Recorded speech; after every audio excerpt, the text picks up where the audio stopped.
Aê, ao vivo, mais uma vez de novo, diretamente da província de Shizuoka. Que maravilha, Carlinhos Villaronga por aqui. Hoje a gente vai falar de café, a gente vai falar de cafezinho, minha gente, cafezinho.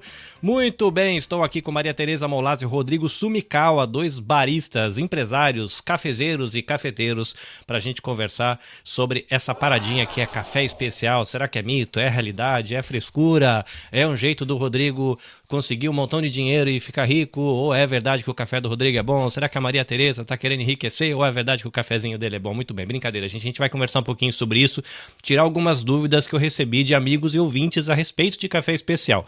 Porque a culpa desses dois garotos que estão na tela aqui, senhora Tetê Molas e o Rodrigo Sumikawa, eu agora tô moendo grãozinho, pesando café, coando café, com um monte de jeito de fazer café. É culpa dessas duas crianças que estão aqui.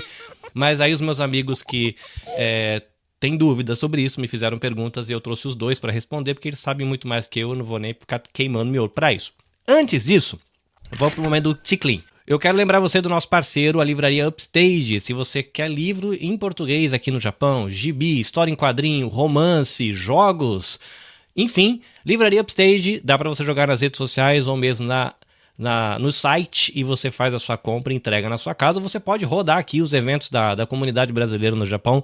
Normalmente você vai encontrar a livraria Upstage lá, você já pode adquirir o seu livro ali ou mesmo encomendar para que eles tragam. Então, livraria Upstage, não esquece, coisa boa, eles têm apoiado muito a gente. Se você não acompanha o meu trabalho, @anabecastjp no Instagram, @anabecastjp no YouTube. São os dois perfis principais da produtora Nabecast Podcasts e Multimídia. E hoje a gente está aqui ao vivo no canal da produtora fazendo a gravação do podcast Mochiori, Mais que Palavras, Transformação. Um bate-papo sobre bem-estar, saúde mental, desenvolvimento humano e é coisas pra gente ficar bem, nada como um bom cafezinho pra gente ficar bem. Deixa eu falar aqui diretamente de Brasília, Maria Tereza Molas, mas eu vou ficar com Tetê Molas, porque foi assim que eu aprendi com o papai de Tetê Molas. Olá, Tetê, boa noite, tudo bem? Bom dia, bom dia. Boa noite aí, né? Coisa boa. Muito obrigada pelo convite mais uma vez. E falar sobre café é muito bom, né? Então a gente vai conversando. Ó, entrou aí. Ah, beijo, papito. Muito bom, senhor mestre de torra, Mr. Molas, com café delicioso. Aqui da nossa região, o cafezeiro mora aqui da nossa comunidade. Olá, senhor Sumikawa-san.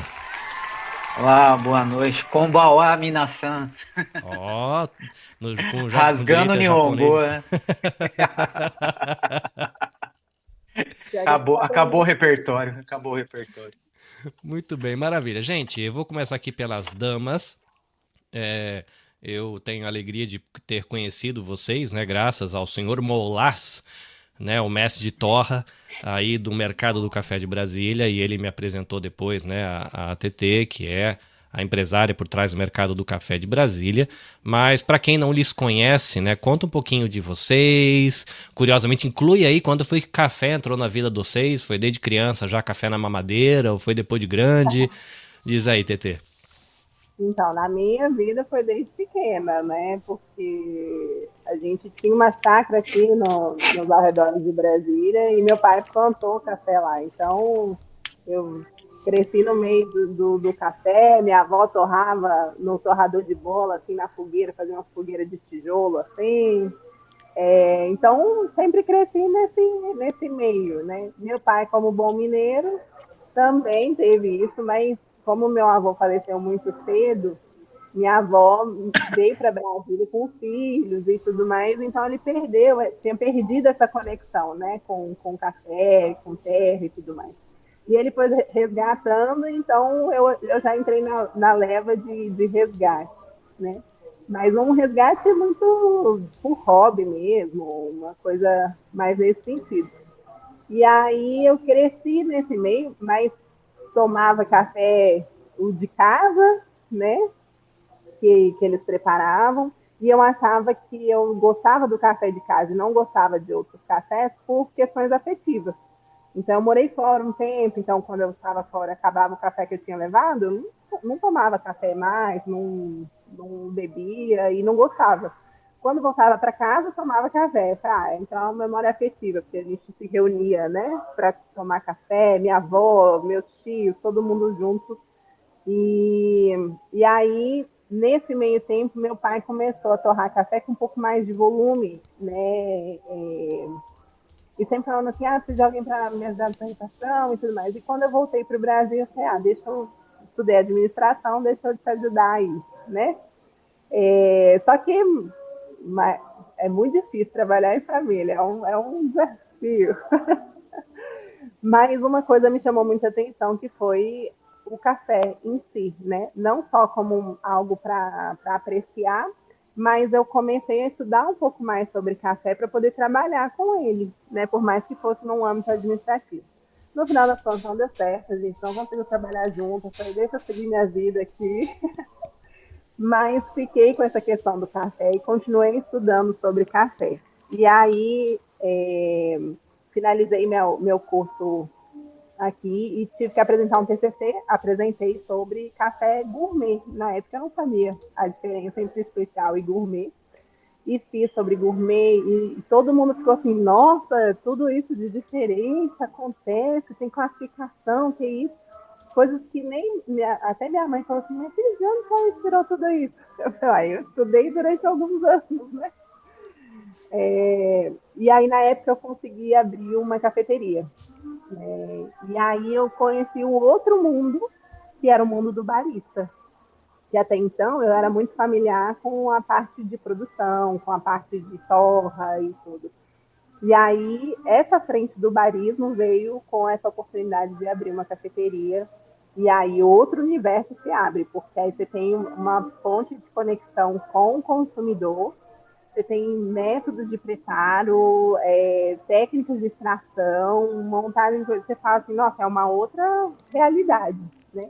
Eu sempre achei que o seu caminho tivesse sido ao contrário, que você tivesse começado pela... Como era o nome da sua cafeteria? Charlotte? Eu achei que você tinha começado pela cafeteria e chegado na torrefação e grão depois, não ao contrário. Não, a torrefação ela é mais antiga. Só que como a gente não conseguiu trabalhar junto, então eu interrompi essa questão do café, mas eu continuei estudando a respeito, né? E aí teve essa oportunidade. Chegou minha mãe aqui no cantinho da escada. Aí vem cada um oi pro Carlinhos. E aí interrompi essa questão da torrefação no sentido de administrativo. Oi. Olá, olha aqui, gente. A mulher que me ensinou a coar café aqui no Japão, agora tá aí diretamente de Brasília dizendo oi pra gente. Bem-vindo ao podcast, tudo bem? Tudo, saudade de vocês demais. Feliz por ver. Ah, que legal. Quando tiverem oportunidade, voltem. Estamos com saudades de vocês aqui no Japão. Por favor. Um beijo, Carlinhos. Bom trabalho. Beijo. Obrigado. Isso acontece, viu? Às vezes eu tô dando curso, eles apontam também. Pai e mãe, a gente tem que... Pai, mãe e avô, a gente para tudo. Mas aí, na verdade, foi estar envolvida com produção e torrefação foi onde eu me despertei em conhecer café. E aí, para me profissionalizar, a cafeteria de fato veio primeiro. Então, o universo do barismo veio como uma frente profissional mesmo, de ação, de estudo, de treinamento e de atuação mesmo, né? Como diz, atuação de barriga de balcão, assim, né? Durante muito tempo. Então, me trouxe uma experiência muito, muito bacana que hoje eu consigo aplicar por detrás, né? Por coisas de torra, por acompanhar a fazenda em questão de qualidade de café, por conseguir avaliar. Então, quem me deu a carga de experiência mesmo foi a abertura da cafeteria mesmo. Mas a história, né? Onde começou, o porquê que começou, veio da parte de torrefação mesmo, assim. E era uma curiosidade boba, só que o universo do café, o Rodrigo vai falar aí, né? E você também participou disso. O universo do café, quando a gente começa a ter contato com as coisas fora do automático, de pegar uma xícara, beber porque precisa trabalhar, eu preciso acordar e tudo mais. Quando você começa a ter contato com as coisas do café, você vai descobrindo um universo que é apaixonante, é encantador, né? Então, fica muito fácil de você continuar se aprofundando. Tem gente que aprofunda e não trabalha com isso, mas tem uma cafeteria montada em casa, faz cursos, viagens e tudo. E no meu caso, eu quis trabalhar com isso, né? Então, me aprofundei, estudei e me inseri como parte do profissional mesmo, né? Disso tudo. Viu, gente? É por isso que a gente convida esse povo dirigente que sabe das coisas para vir falar com a gente. Agora vamos jogar lá pro Rodrigo, que está ali em período final de gestação com a senhora, sua esposa, para a inauguração da Roasting for You em Hamamatsu. Olá! Diga-nos por que você ama café, que desde na madeira, não é? Que não é bem assim, a sua história é um pouquinho diferente, né? A minha história é meio contrária da maioria, né? Eu não tomava café até 2025, agora até 2020, né? Então faz 5 anos só que eu tomo café. Eu não gostava, realmente não gostava do cheiro, não gostava do resíduo que ficava na boca do café, e que até os cafés ruins ainda deixam, né? É horrível aquele resíduo.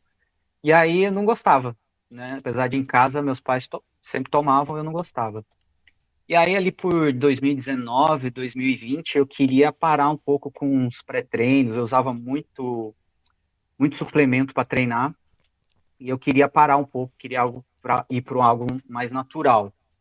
Aí fui parando, eu falei, eu vou tentar o café. E tentei o café, não gostei. E aí tentei forçar. E aí minha esposa, ela estava tirando o açúcar do café nessa época. Eu falei, vou tomar sem açúcar para ver. E aí, quando eu tomei sem açúcar, eu achei melhor. Eu falei, acho que sem açúcar dá. E comecei a tomar. Aí, logo, minha esposa, ela quis fazer um curso aqui no Japão de barista. E aí, como eu estava começando a gostar, eu falei, vou fazer também para ver como é que é, para conhecer. E aí, nesse curso que eu descobri que o café não era só o café para você fazer e trabalhar. Não era só isso. E tinha vários métodos, que tinha essa diferenciação, os cafés especiais, tudo. E no mesmo ano ali, depois do curso, eu fui para a SCA, que é a feira de café aqui é a maior feira da Ásia, né, que acontece aqui no Japão, de produtos, de cafés e cafés especiais.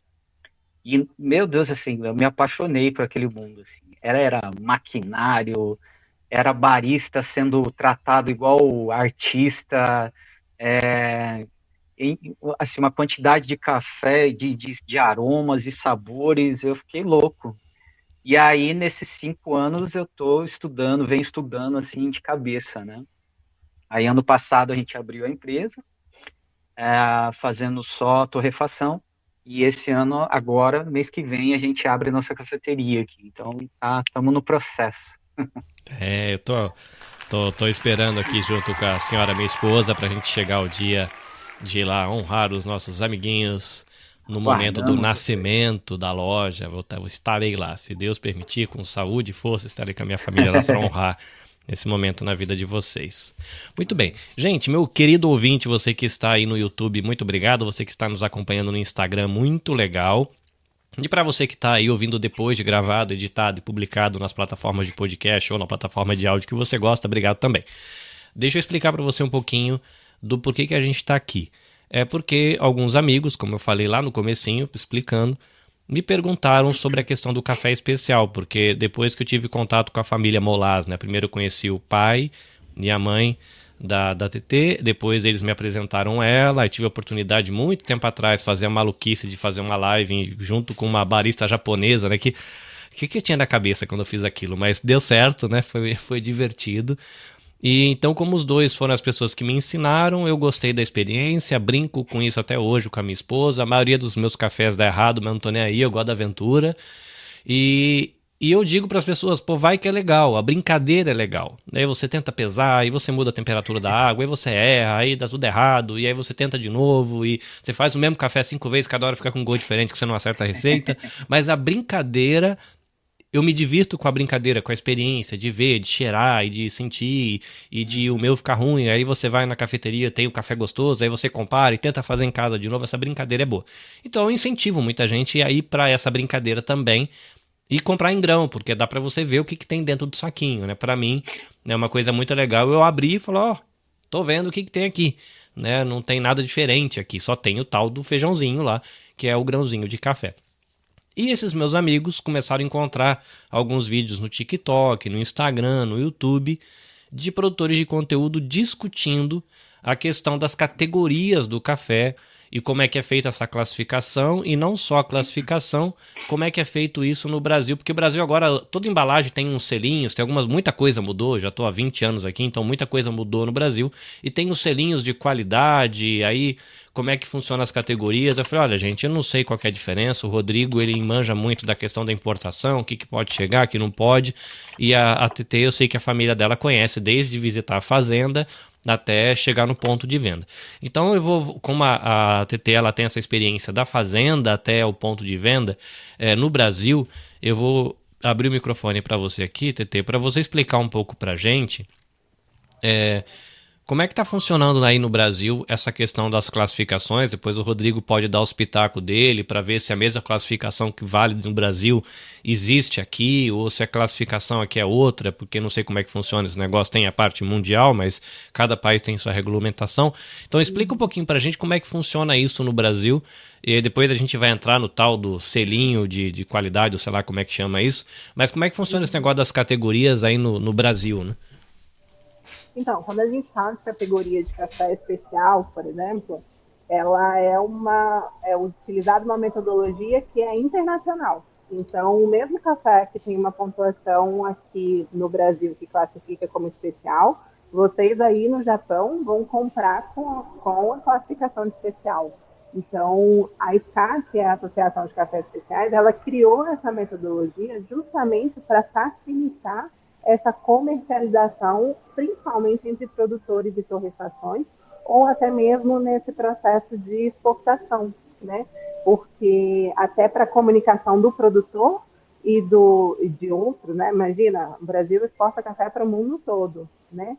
Então, se fosse para idiomas diferentes e tudo mais, número é número, todo mundo sabe, numa escala numérica, pontuações maiores têm qualidade maior, né? Então, tem qualidade melhor ou notas sensoriais que a gente fala que são mais exóticas, são mais raras e por isso puxou essa pontuação ali. Então, quando a gente vai falar de categoria de qualidade, a gente raciocina o café especial como uma metodologia que é internacionalmente reconhecida, né? E que ela vai avaliar o café cru e que avalia o café torrado também, né? Então, o primeiro No Brasil, eu tô imaginando aqui, né? Faz de conta, eu tenho um sítio para produção artesanal, ou tenho uma grande fazenda.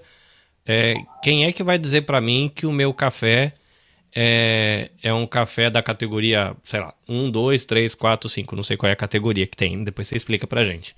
É um órgão brasileiro, é um órgão internacional, é uma instituição, sei lá, quem que dá essa primeira certificação? Quem dá essa certificação é um Q Grader, que é um juiz de qualidade, né? E ele é certificado pela própria SCA.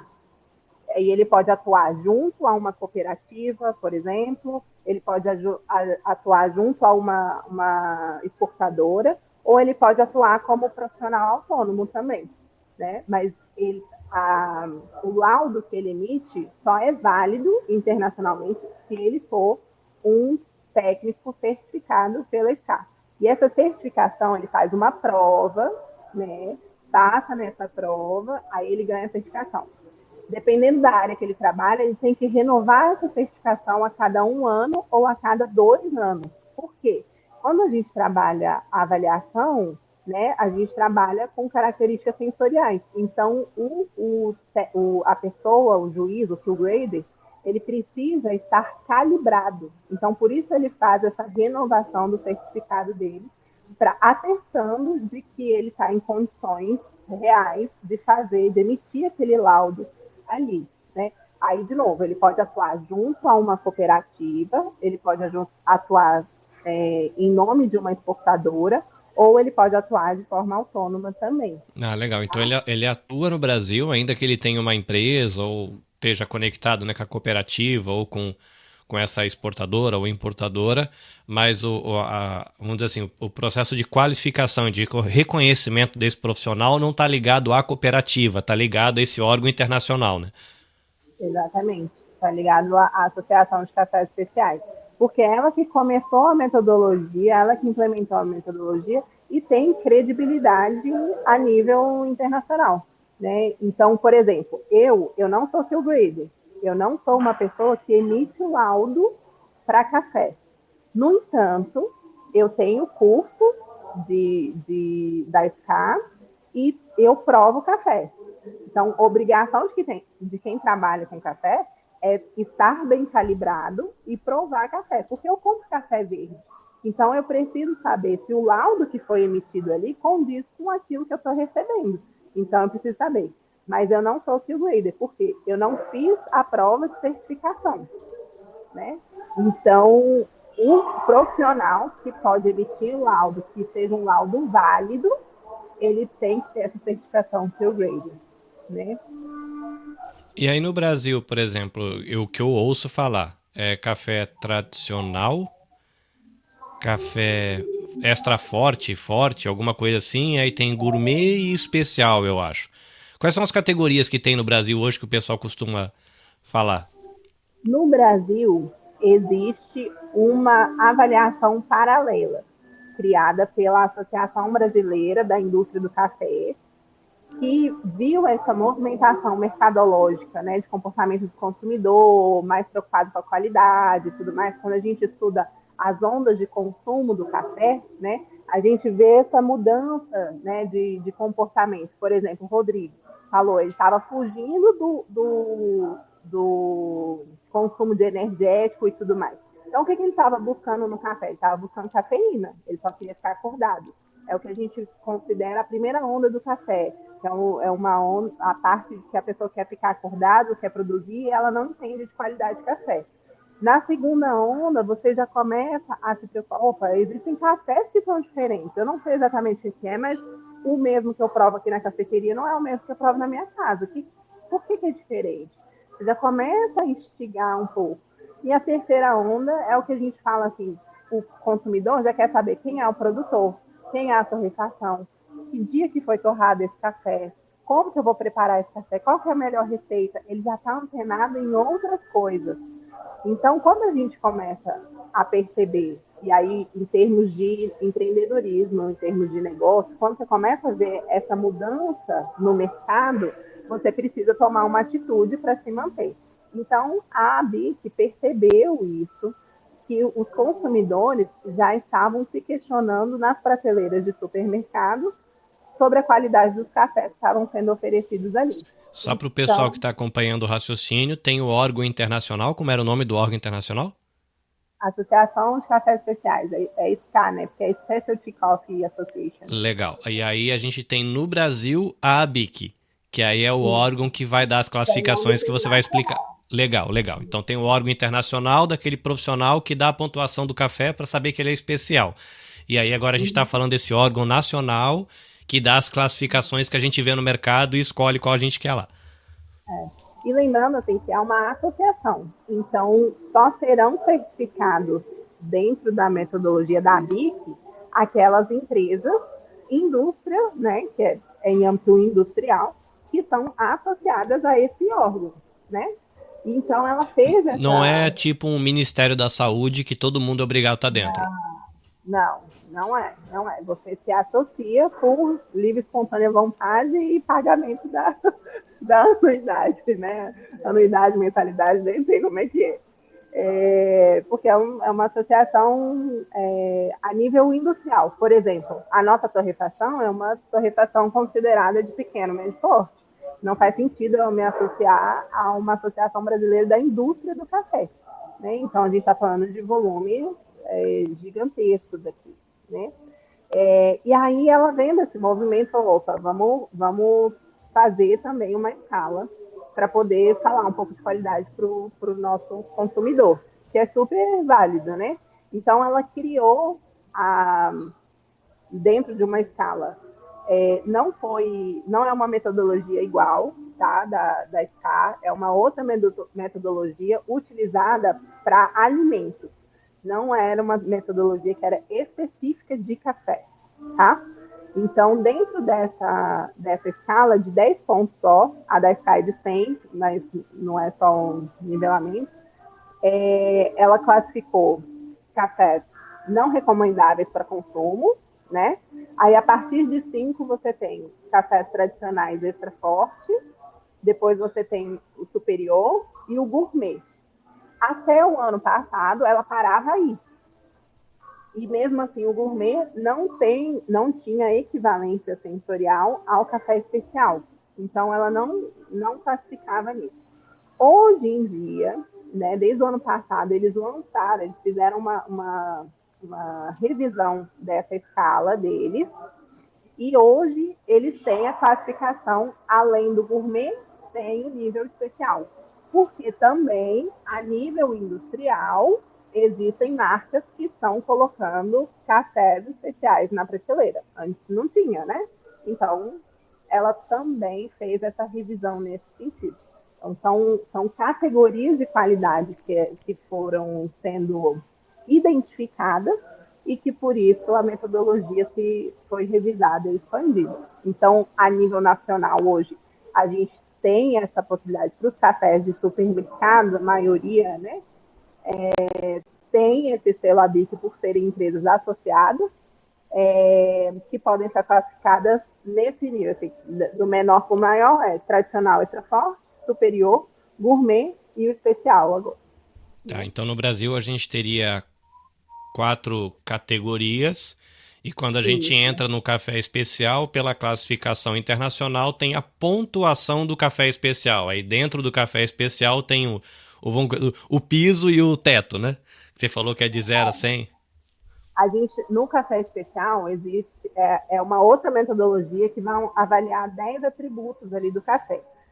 Nesses 10 atributos, a gente faz um somatório acima de 80 pontos, você já considera que é um café especial, né? Quando a gente trabalha a nível de torrefação de café especial e tudo mais, a gente evita essa pontuação de base, né, que a gente fala. 80, 81, 82 e tal, porque o café, durante esse 1 ano, ele vai variar também. Então, corre o risco desse 1 ano, dependendo do tipo de armazenamento, dependendo de como foi o processo de secagem dele lá na fazenda, ele vai perder essa pontuação. O café não é assim, nossa, colheu, tá tudo certo e vai ficar daqui a 1 ano, só, a não ser que você guarde numa estufa muito geladeira, numa geladeira congelado, aí ele tende a perder menos, né? Mas durante esse 1 ano, normalmente a gente considera a safra do café, esse café vai mudar, né? Então, quando a gente trabalha torrefação de café especial, a gente normalmente compra pontuações maiores, né? 84 pontos para os cafés educativos que a gente fala, cafés mais exóticos, 86, 87, muito mais, 90, 92 pontos, são cafés assim, micro lotes, a gente não tem muito acesso, vou ser muito sincero. O Rodrigo, ele vive fazendo propaganda. Rodrigo, me lembra qual que é a pontuação daquele café que tu fala da cafeteria de Tóquio lá, que custa o zóio da cara uma xícara? Lá a xícara, deixa eu ver, quanto que dá em 3.500 em reais? Dá uns R$200 uma xícara, mas chutando, vai 150, R$200 uma xícara. Lá é pontuação 90 e quanto que você falmuito, lá é só café de leilão, né? É café que, esses cafés que a gente não tem acesso. É muito, assim, a gente tem um produtor que a gente compra café deles há muitos anos, assim, e são cafés muito bons e tem um padrão de qualidade muito bom também. né? Mas café de leilão dele eu não consigo comprar. Então, assim, tá, teve um ano que a saca dele, a saca, bateu mais de 60 mil reais. A saca. Não tem como. Rodrigo, diz uma coisa pra mim, inclusive o Márcio aqui do Crazy Japan TV, palminhas para o Márcio do Crazy Japan TV, conheçam o canal do Crazy Japan TV, ele tem o canal também Experimenta Aí, que o povo fica falando pra ele comer as coisas aqui no Japão, ele vai experimentar tudo, é muito legal também. Ele tá perguntando como é a classificação do café aqui no Japão, porque faz uns 3 meses que ele começou a se aventurar nesse mundo do café, ele falou que ele já comprou balança, comprou o cronômetro, comprou o moedor, e ele quer entender. A comprovação é o mais importante nessa E ele brincadeira. quer entender como é que é a classificação por aqui. Porque né, a Maria Tereza falou. Tem que falar TT, me confunde esse negócio. A TT falou de que tem o órgão internacional e no Brasil a gente tem as 4 categorias, né? Tradicional, extra forte, especial, gourmet. Não, extra forte. Tinha um no meio aí. O tradicional extra forte é uma categoria só. Aí superior. Superior, gourmet e o especial. E o Legal. Como é que fica pra gente aqui, Rodrigo, no mercado japonês? O que tem de categoria aqui? Aqui, como no Brasil, tem 2 associações que regulamentam, né? No Brasil é a BIC e a BSCA, né? Que é a SCA aqui. Aqui é a SCA e tem a regulamentação também da indústria aqui. Só que na classificação de café só é 2, né? Que é café consumo e café especial. Então, o que não é café especial vira café consumo aqui. Só que para entrada aqui, vamos lá, por exemplo, as categorias do café tradicional, extra forte, superior, não entra aqui. Então, aqui muda um pouco a classificação, aqui seria café tipo, ou café categoria 4, categoria 5, 4, 3 e 2, não tem a 1, 2 já é especial. Aí, as de mais altas, 6, 7, 8, seriam os cafés que vão para o café tradicional no Brasil, extra forte, e que aqui já não entra, nem entra para classificar, né? Aqui é 5 para cima, e seria mais ou menos o gourmet, talvez um pouquinho com alguns defeitos a mais, assim, ainda, mas ainda não é tão ruim. Tá. Assim, o pessoal consegue acesso aqui porque as empresas que importam alimento brasileiro traz, por exemplo, os cafés tradicional extra forte, traz o café superior e vende na gôndola de import shop. Mas para o mercado japonês, uma vez você estava me explicando que o mercado não aceita isso, né? Tem que vir em grão, né? Não pode vir moído, tem uns esquemas, né? Que você estava contando como é que funciona aqui, né?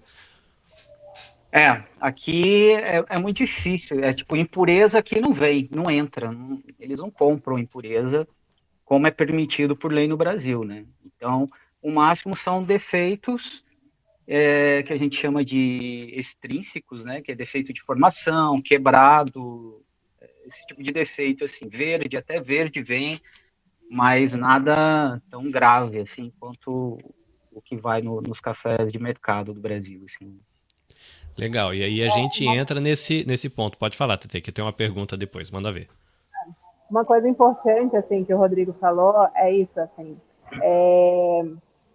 como a gente é um país que exporta café, muito da exigência da qualidade do café, eu até cheguei a comentar isso com você também, né? A exigência de compra dos países de fora, ela é diferente do café que fica aqui, da nossa legislação. Então, a nossa legislação, ela é permissiva para uma qualidade menor desse café. No entanto, os países... Aí o pessoal fala assim, a gente sempre exporta o melhor café. Na verdade, quem compra não quer comprar café ruim. Né? Então, a exigência vem do comprador. Eu quero café assim, assim, assim, sem isso, isso e isso. Né? E aí, por isso que a gente tem essa questão da qualidade. Né? Então, você não vai conseguir vender um café ruim para outro país, porque eles não vão comprar. Mas aí, no caso do Brasil, a gente tem uma legislação que acaba sendo um pouco condescendente com essa questão da baixa qualidade, né? E isso a gente lida com um aspecto político e econômico muito pesado, né? Então, até quando num dos vídeos que você me mandou, assim, a pessoa fala assim, no exterior, duvido que tenha um órgão que vai avaliar, né, o café, não sei o que, não. Mas, na verdade, é avaliado no momento de compra, porque não vai chegar essa quantidade de impurezas e tudo mais nesse outro país. Então, não exige o próprio governo, assim, né, já coloca uma barreira de entrada para poder não ter esse tipo de coisa, né? Legal, uma coisa agora pra gente entrar aqui na minúcia da coisa, pra entrar na polêmica. Vamos entrar na polêmica. Duas coisas. Por exemplo, a imagem que eu coloquei na cabeça quando eu tive a oportunidade de fazer aula com o Rodrigo, fiz aula com o seu pai. Não foi bem uma aula, foi um workshop, né, uma palestrinha e tal, foi uma oficina prática, ele mostrando ali as coisas e tal, uma coisa mais curtinha. Depois eu fiz um outro workshop com o Rodrigo e com você a gente comprou o seu curso online, que tem uma pancada de aula. Tô lá nas receitas, não terminei tudo ainda não, mas tá lá. Tem uma pancada de receita, confundo tudo, mas tá lá. E aí na minha cabeça tem essa questão de que o café tradicional extra forte tem um bocado de sujeira, vou colocar assim, tem sujeira dentro, e que esses cafés mais do gourmet, do especial, é um café que pode ter o que o Rodrigo falou ali, um defeitinho no grão, mas é um café, vou chamar de um café mais limpo. E o vídeo que eu te mandei foi um vídeo que eu recebi de um amigo que falou, cara, você incentiva tanto, e agora? E esse vídeo aqui? E aí a gente acabou, mais amigos, começou uma discussão ali, mandaram mais vídeos e tal, e aí ficou uma polêmica aí no grupo, cara, será que é? Isso aqui não é? Porque o vídeo sugeria algo mais ou menos assim. Aquilo que a gente está dizendo que é um café com impureza, aí não é nem tanto assim, né, gente? É só um negocinho de nada, isso é só frescura pro café ficar caro. E a questão de você torrar bastante, né? Que tem essa questão de que existem. O Rodrigo ele faz a torra, aí ele mostra lá que tem o café com corzinha de canela e o café com cor de pneu torrado. E ele mostra a escala que ele usa, quais que eles preferem, porque tem lá a assinatura aromática e tal dele. E ele mostra pra gente lá como a escala que ele usa, quais que ele gosta de torrar e por que e tal. E aí tem o extra forte, que o bicho é preto, parece um carne moída de pneu.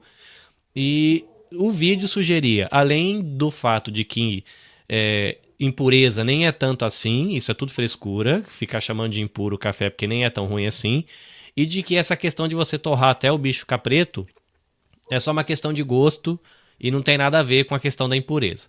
Aí no grupo gerou uma dúvida, porque eu não conheço fazenda de café, eu não torro café, eu só confio nos meus professores, né? E aí eu falei, eu vou conversar com quem me ensinou, não sei. Como é que fica? Daí eu jogo a bucha para vocês dois, né? Como é que fica esse negócio aí dessa torra que deixa o negócio preto ou clarinho?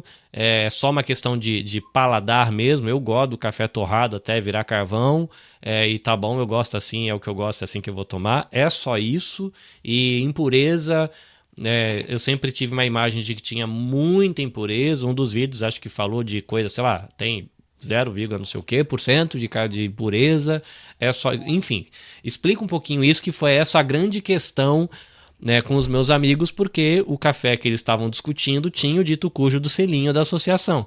Eu falei, mas se o selinho está dizendo que o café é bom, por que tem gente dizendo que o café é ruim? É ruim mesmo ou é só gente dizendo que é ruim esse aí para vender o mais caro, né? Essa foi a polêmica lá no negócio. Digam, salve-nos.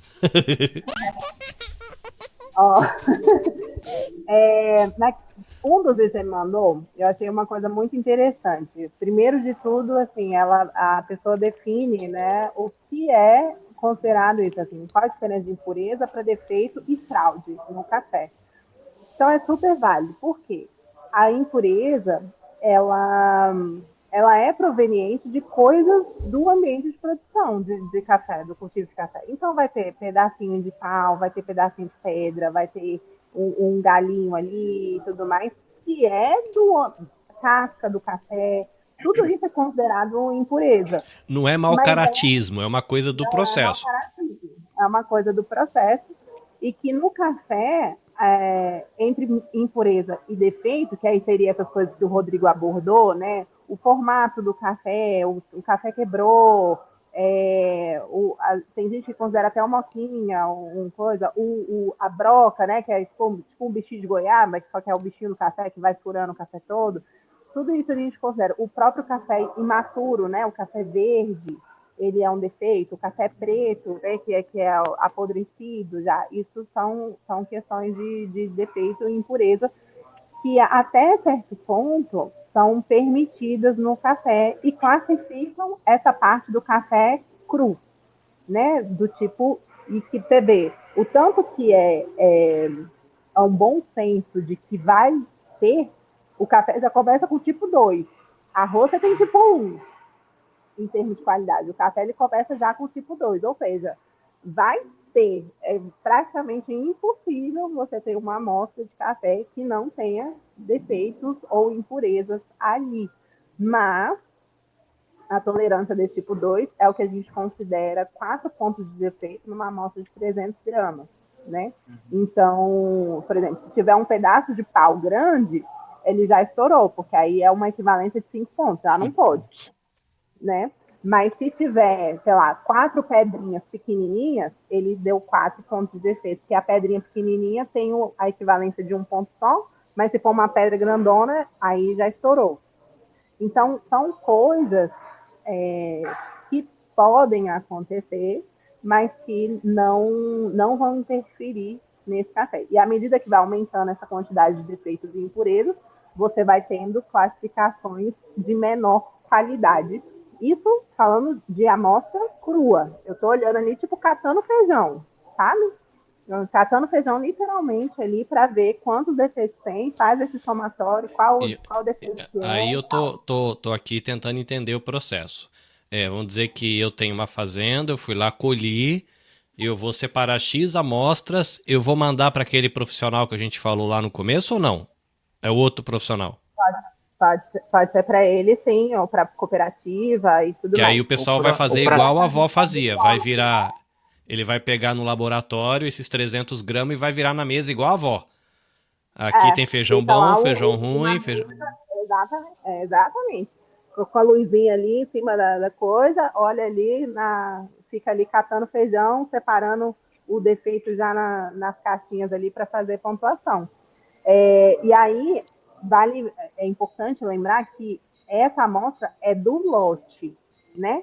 Então, se a fazenda produz mais de um lote, seja porque é altitude diferente, ou seja porque é processo diferente, né? Eu faço uma amostragem do lote, de cada lote e mando. São 20 lotes, são 20 amostras que eu vou mandar, feitas de forma aleatória, né? Pegar das sacas desse lote de maneira aleatória, porque senão ela está manipulando também essa amostra e aí essa avaliação não vai refletir o café que está lá, né? Uhum. Aí só vai saber quem está comprando e saber provar, senão ela vai pelo papel e acha que está arrasando. Que é o que você citou no começo ou em algum momento aí da primeira parte do nosso bate-papo, de que você não como que é? Esse negócio disse isso aí, e você não mas você sabe como é que faz a avaliação, então quando chega você consegue pegar uma amostra aleatória do café que você comprou, e se tiver tudo errado, você pode bater um fio e discutir com a pessoa que te vendeu. Legal, pelo menos você consegue meio que entender se o que te disseram que é realmente o produto que você está comprando. Isso é legal, né? Exatamente. É que para quem compra café verde, igual a gente que vai torrar, não necessariamente você precisa ser Q-Grader, porque a avaliação basicamente é a olho. É igual escolher feijão mesmo. E aí, tipo, os produtores, eles mandam, às vezes, para cooperativa ou até para traders. São caras que compram dos pequenos produtores e depois revende para a cooperativa. Eles mesmos fazem a classificação ali. Entendeu? Então, ali eles já vão classificar se é café PVA, se é café Rio, né? É uma coisa que, assim, pouca gente sabe, né? Mas tem café Rio, que é basicamente inconsumível, mas está indo para algum lugar, né? Café principalmente mofado ali. Então, essas questões assim, que vão classificando o café é cru ainda, ninguém provou, ninguém só está olhando, né?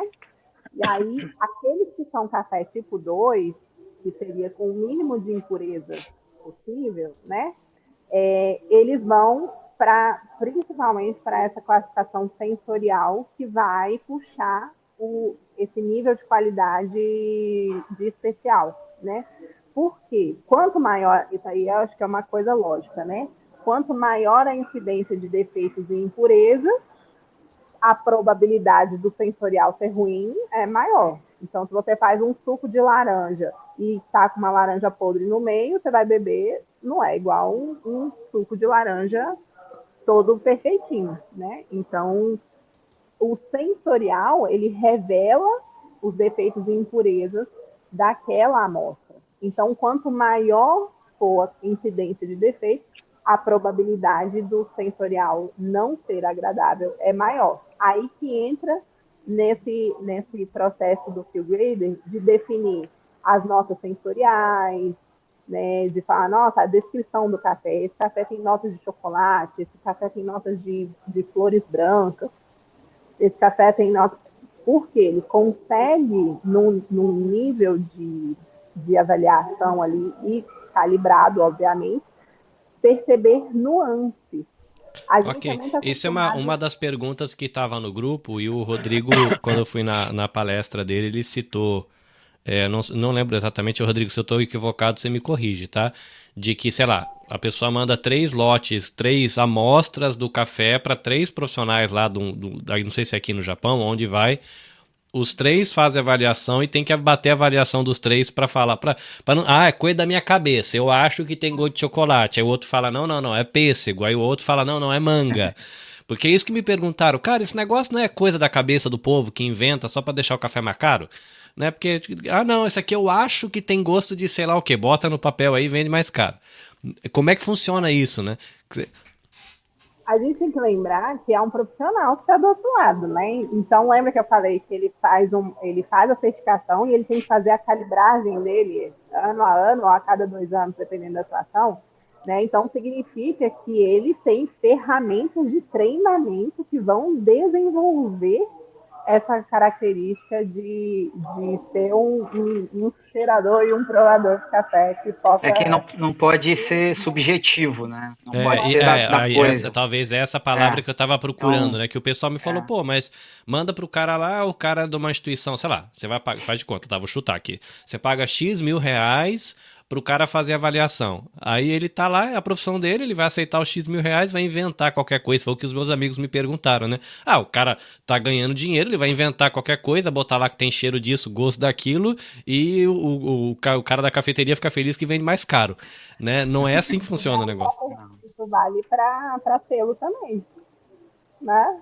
O cara não é associado, não tá pagando lá o selo, então não é de interesse, né? É igual a avaliação de revista, melhor cafeteria, aí tem, do Japão, melhor cafeteria da região tal. Do ponto de vista de quem, né?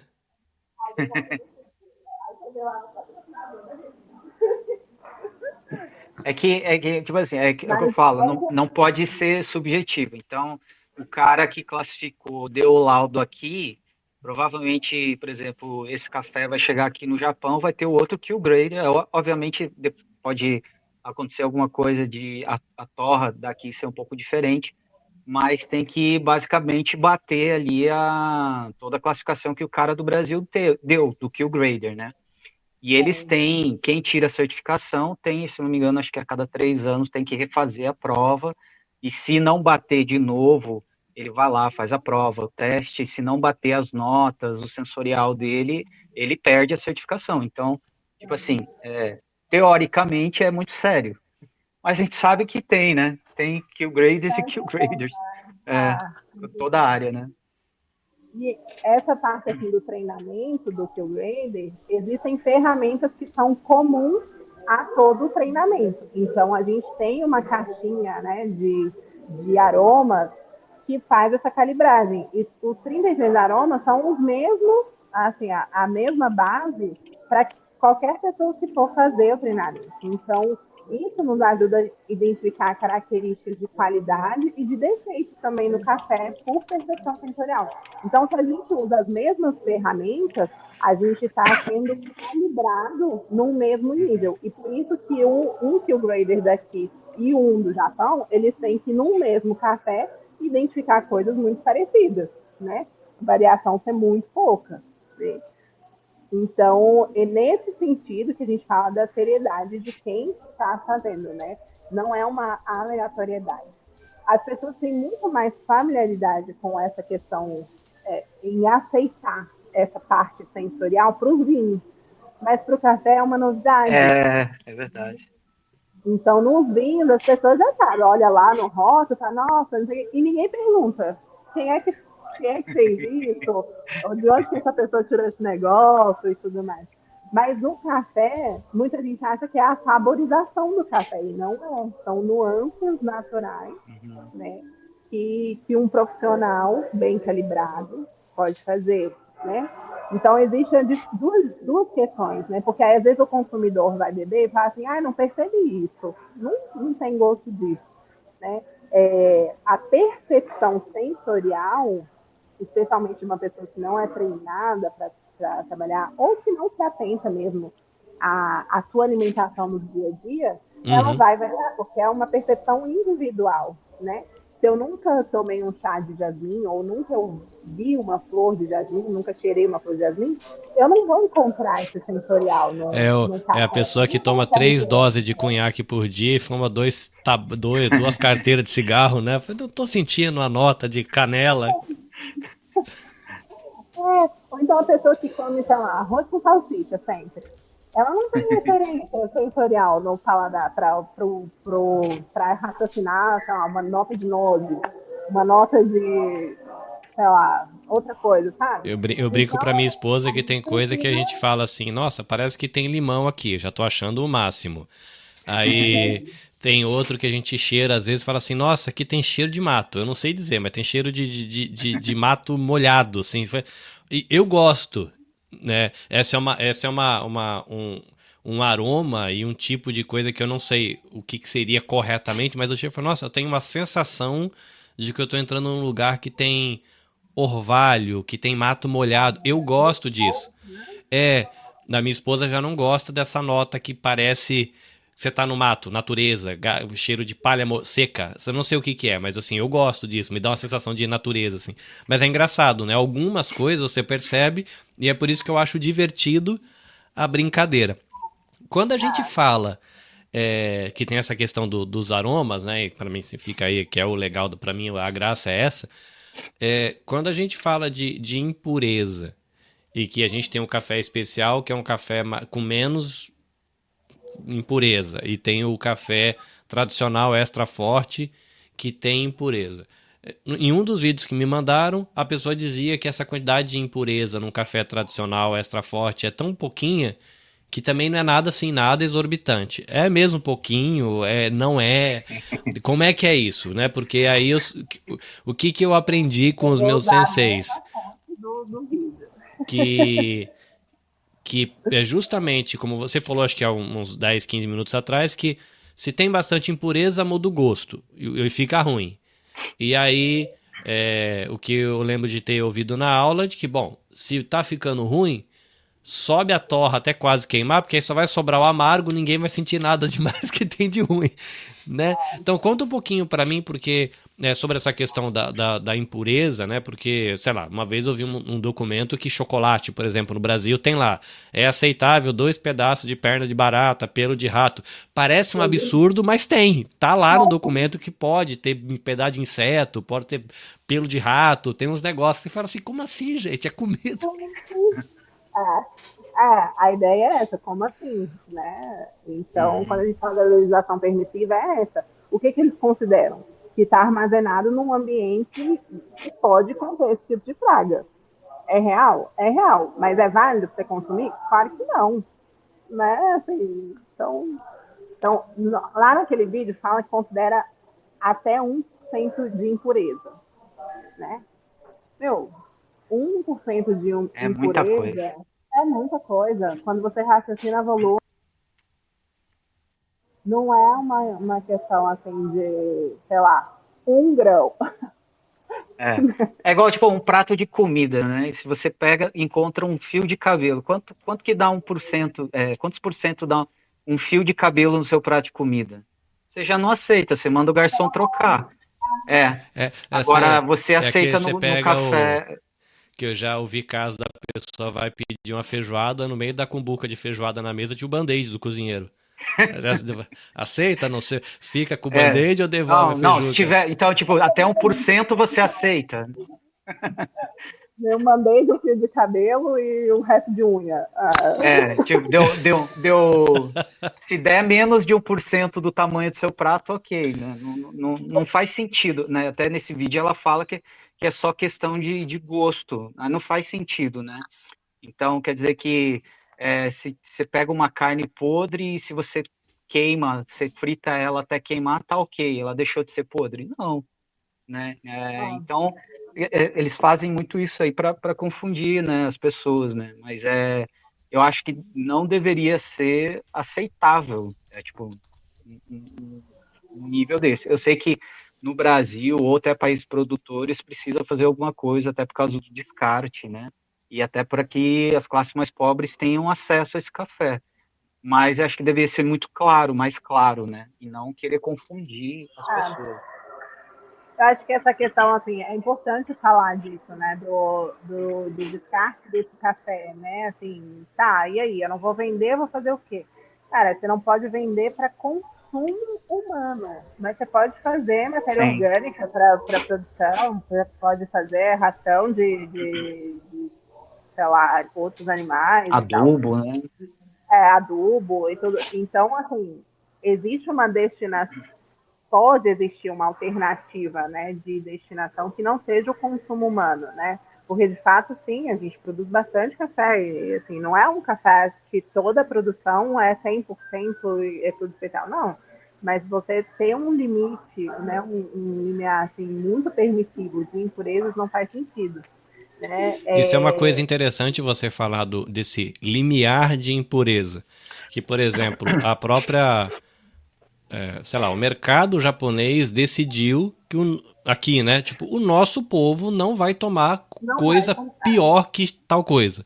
E como você falou, a legislação brasileira ela é mais permissiva e ela foi descendo a régua, descendo a régua, descendo a régua, a ponto de todo mundo meio que acostumar a tomar o sujo. Né? E piorou agora, né? Piorou agora, tem a classificação do café sabor café, não é isso? É que não é café, é bebida sabor exatamente. Café. Que é um negócio que é só a carninha e as folhas e o galho, o grão nem tem mais, né? Mas isso, cara, assim, as pessoas não raciocinam o café como alimento e a legislação, de modo geral, para todas as coisas, tá terrível. Então, hoje em dia, você vai no supermercado, você tem que olhar se você está comprando leite ou bebida láctea. Porque a caixinha é igual, a carinha é igual, mas um é leite, o outro vai ser só o soro, que já deveria ter sido descartado, não era para estar ali. Você tem que olhar o queijo, se você vai comer queijo mussarela ou tipo mussarela, que aí é uma mistura com amido, não sei o que, que derrete, é amarelinho, mas não é queijo, né? Então, hoje, a gente vai na prateleira do supermercado e você tem que olhar assim, com olhos muito atentos tudo que você vai consumir. E aí, do ponto de vista até de marketing, as classificações, os selos, os nomes, meio que confunde, né? Porque, que nem eu ouvi um vídeo hoje, né, de uma moça falando do porquê é interessante, porque hoje ela opta por, ainda que ela não compre o café mais caro que tem na opção que ela poderia comprar, ela compra em grão. Fala assim, eu prefiro comprar em grão, eu compro um que é acessível para mim, mas eu compro em grão porque eu tô olhando o grãozinho. E ela fala, poxa vida, olha que interessante, assim, da estratégia de marketing, como é inteligente. Você pega um café que chama Forte, Extra Forte, falou, passa mal sensação boa, pô. Você chega na prateleira, aquele cafezão com o pacote vermelho, forte, você tem uma imagem boa daquele produto. Aí um outro que fala, pô, né? o café da família brasileira, aí você tem lá café tradicional, você fala, poxa vida, pô, é o nosso, esse é o nosso. E mal sabe você de que a estratégia de criar essa categoria foi muito boa, mas na verdade ela maqueia um problema que está por trás, que é a má qualidade do produto, né? Tipo, é um nome tão bom que você consegue vender aquilo que nem é tão legal e passa uma imagem. Você compra felizão, né? Caramba, é o tradicional, pô, não é qualquer um. É o tradicional, é isso, você pega na nomenclatura. Então, assim, o que a nossa população, na verdade, perde, né, por uma perspectiva e pressão econômica, a gente deixa de raciocinar que alimento é saúde, né? Então, a gente adoece a nossa população. Por que em outros países não entra menor qualidade? Porque vai adoecer a população. Quando você adoece a população, você não tem mão de obra de trabalho, você tem um serviço de saúde inchado, você tem uma. Então, assim, existe uma questão assim, que tem que ser um pouco mais esmiuçada e que a gente, às vezes, negligencia enquanto consumidor. Eu não vou na prateleira para comprar porque é mais caro. Não é isso. Mas, tipo, eu vou gastar com alimento ou vou gastar com remédio? O que eu quero escolher? E aí a gente é muito inocente nessas percepções, assim, né? O café, ele é um alimento, as pessoas esquecem, né? E por ser um alimento, você não consome alimento podre, você não consome alimento estragado, você não consome alimento que não está próprio para consumo, né? Então, por que eu permito certas coisas? O tanto de fruta, verdura que perde porque a aparência não está bonita. Mas Uhum. a fruta está boa, mas a aparência não está bonita. Não vende. Mas o café vende qualquer coisa. Pode, né? Né? Pode, está no pacote. Está no pacote da moeda. Inclusive, Então a deixa eu gente tem que falar ser uma um questão pouco dessa mais questão do, consciente. do tá no pacote, né? A gente tem esses selinhos do Brasil que diz a categoria, o tipo, o valor e não sei o quê, e tudo isso dá uma sensação de que tem um órgão ou tem alguém por trás garantindo para você que aquele produto tá beleza. Lógico, né? A gente comparou aqui, né, o Rodrigo explicando como é que funciona a legislação japonesa, que é mais rigorosa, e a do Brasil, que é mais flexível, mas ainda assim, quando você compra um produto alimentício que tem lá um selinho de alguma instituição, uma categoria, alguma coisa, dá aquela segurança de passou na mão de alguém e tem alguém aqui garantindo para mim que isso aqui está num nível aceitável. E aí, como é que fica, por exemplo, o café artesanal? Porque essa é uma pergunta que eu recebi. Falou, olha, pô, tem o café artesanal, que no Brasil, por exemplo, se a gente pegar essa instituição que é a BIC, que tem esse selinho, que para muita gente passa uma segurança de, pô, tem um órgão aqui, sei lá, que nem sei o que esse órgão faz, mas ele pôs o selo aqui, isso aqui deve ser bom. E como é que fica os produtores de quantidade pequena, que nem você falou, né, que a sua torrefação é de quantidade pequena, não faz sentido você se associar à indústria. E o que me perguntaram, eu falei assim, poxa, mas não será que o café do produtor que não tem esse selinho não é um café de qualidade menor? Porque não tem o selinho? Que foi a imagem que os meus amigos tiveram. Ah, mas se tem um órgão no Brasil colocando o selinho para dizer que é bom, e tem o tio da esquina ou a tia da esquina que tá vendendo sem o selinho dele, deve ser pior, não é não? De como é que fica essa relação entre o mundo de vocês do café artesanal? Porque eu sei também que no Brasil tem cerveja artesanal, tem chá artesanal e tem um monte de coisa assim, né? Tem a grande escala de venda e tem os artesanais. Como é que funciona esse mundo, né, entre os produtores artesanais, essa questão de decidir o que é de qualidade, não é? É o mesmo caminho do produtor grande? Como é que está funcionando para vocês? Não sei se eu consegui explicar minha pergunta aqui. Não, existe uma questão assim maravilhosa, que é o conhecimento liberta, né? E liberta a gente, inclusive, de selo, pacote e marca. Então, quando você passa a conhecer o produto, no caso a gente está falando aqui de café, quando você passa a conhecer café e provar cafés diferentes e tudo mais, e entender essa seriedade da classificação de qualidade, ninguém te vende rótulo ou selo mais. Você vai provar o café e o café não mente na sua boca, entendeu? A grande questão é que as pessoas não conhecem. Então, quando você não tem essa referência do que é qualidade, você vai chupar pedra todo dia e achar que tá bacana, né? Porque você não tem essa referência. Então, o que falta, na verdade, seriedade na comunicação. E quando você pega o rótulo, você olha lá, assim, classificação do café tradicional. É bonito, mas o que isso significa? As pessoas não vão atrás para saber. Porque vai estar lá escrevendo, a descrição vai estar falando que tem uma permissão X de impurezas e defeitos do café. A legislação no Brasil, ela é cumprida. A gente cumpre a legislação, as empresas, as indústrias, elas têm que cumprir, é um processo rigoroso de fiscalização. O que a gente fala é que a legislação é permissiva, né? Ela é cumprida, mas a régua é um pouco mais baixa, né? Mas ela não engana o consumidor também, não. Está escrito lá que é tradicional, você pode olhar a descrição, não vai estar no pacote, mas a descrição do que é. Quanto de impureza permite, quantos defeitos permite e tudo mais. O que é? Gourmet igual especial? Não, vai ter lá a classificação falando o que é o gourmet e tudo. Eu falo, gente, as pessoas não têm nem a curiosidade de olhar um negócio que eu falo, não faz nem sentido. Todo pacote, a maioria dos pacotes de café tradicional, ele vai ter um outro selinho falando lá, bebida dura. Eu falo, gente, ninguém para nem para pensar, que não tem nem lógica, porque bebida é o quê? Bebida é líquida. Líquida não é dura. O que é esse negócio de estar falando que a bebida é dura? Ninguém vai atrás para pesquisar. Quando fala bebida dura, fala lá que a bebida é tipo 5 ou 6, ou seja, que é de baixíssima qualidade. Né? Permite um nível de impureza bem grande. E aí entra uma questão de estratégia de comunicação que confunde, porque se você tem, vou chutar aqui, uma cor de pacote, azul, vermelho, verde, que são chamativos, são bonitos os pacotes.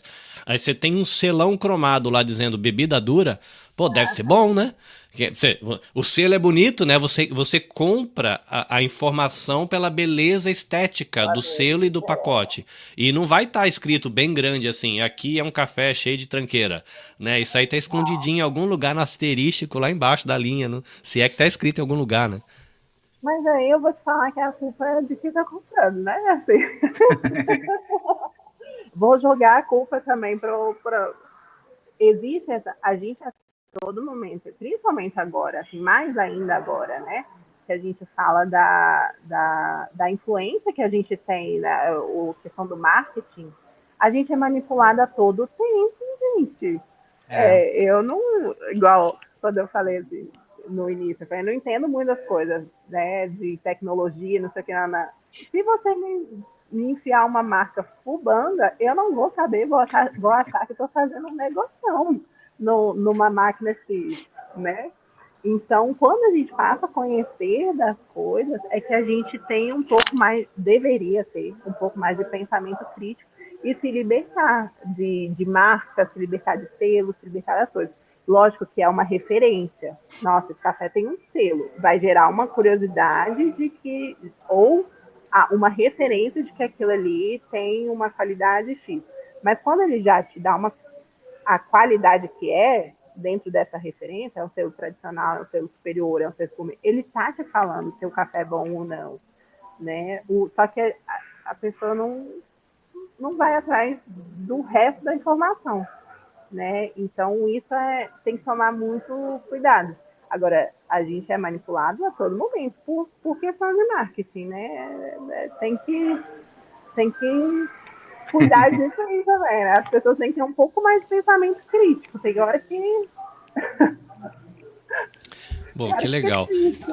Meus queridos ouvintes, a gente tem algumas pessoas aqui no Instagram, algumas pessoas aqui no YouTube. Se você tiver pergunta, você pode mandar. As perguntas que eu recebi, tem mais uma aqui, já é referente a modo de preparo.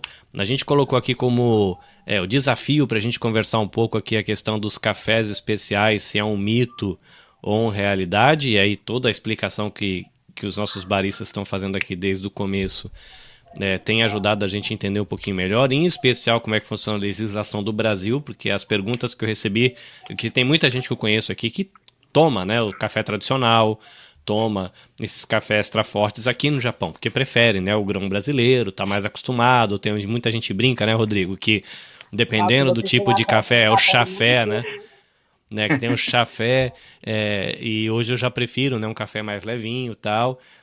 Mas tem gente que se incomoda quando o café ele é mais ralinho e tal, prefere aquele suco de pneu, enfim. Mas aí é legal, né, a gente conversar sobre isso. Posso falar só uma coisa, até entrando nesse ponto aí, que a gente falou dessa classificação do café. O Rodrigo, você pode me interromper e falar, porque eu tô faladeira, viu? Não, tá bom. Mas até nesse, assim, a gente falou da classificação de impurezas e efeitos que é feito lá na amostra de café, a gente falou dessa questão sensorial que é um resultado dessa quantidade, né, de impurezas e tudo mais associada à torra e tal. E tem essa questão da torra comercial, né? Como que é isso? Porque eu prefiro café preto, não sei o quê. O café tradicional, ele tem uma tendência a ter uma torra um pouco mais escura, muito mais escura. Por quê? Aí existem duas frentes, né, que a gente fala que é importante observar.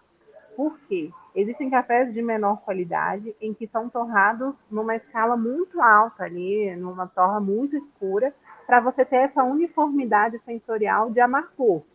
E que é um amargor, como diz o Carlinhos, de suco de pneu, né? E ele é um amargor. As pessoas têm que entender que tudo aquilo que queima vai amargar, né? Se fizer uma calda, uma coisa que a gente fala muito, faz uma calda de pudim é açúcar. Se você passar do ponto, ele vai amargar, vai ficar preto e vai amargar. Mas era açúcar, nossa, é doce. Não, ele vai amargar. Se ele passar do ponto, vai amargar. Então, para o café, essa percepção de café com torra muito acentuadas é para trazer esse amargor.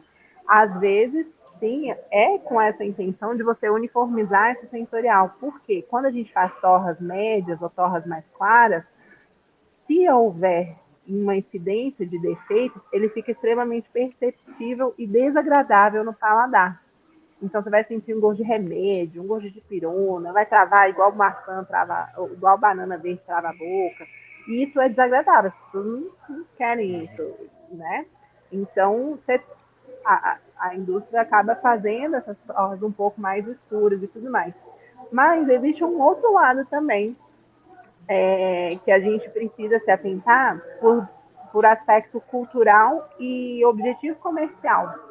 Então, existem empresas, né, de torrefação que têm uma boa matéria-prima, que são cafés de boa qualidade e que, por uma questão cultural ou por uma intenção de mercado, fazem torras mais escuras.